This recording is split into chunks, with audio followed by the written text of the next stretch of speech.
اب اس شہر رمضان میں ہم روزہ دار کو ہم کیا آسودگی مہیا کر سکتے ہیں جناب اسپیکر؟ اس کے لیے میرے ذہن میں ایک فارمولہ، آزمودہ فارمولہ ہے کہ ہم صوبوں کے ساتھ مل کر ہم انشاءاللہ پورے پاکستان کی، اب جتنے بھی دن رہ گئے ہیں رمضان شریف کے، پورے پاکستان کی بازاروں اور محلوں میں جو دکانیں ہیں وہاں پر رمضان پیکج کے حوالے سے سستا آٹا لے کے آئیں گے، تاکہ وہ جو سستا آٹا ہوگا،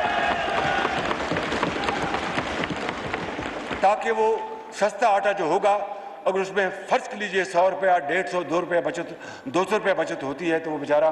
پیاز، ٹماٹر، دودھ اپنے بچوں کے لیے خرید کے لے آئے۔ جناب اسپیکر، ہم نے سستے ترین بجلی کے منصوبے لگائے، انہوں نے مہنگی ترین انرجی، تیل،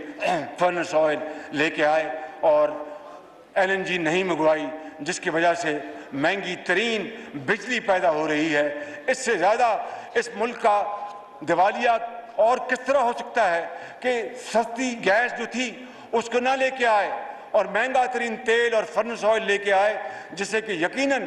بجلی مہنگی ہونی تھی، اور اس نے ہماری بجلی کو مہنگا کیا اور کارخانوں کی اور ایکسپورٹرز کی انہوں نے تباہی کر دی۔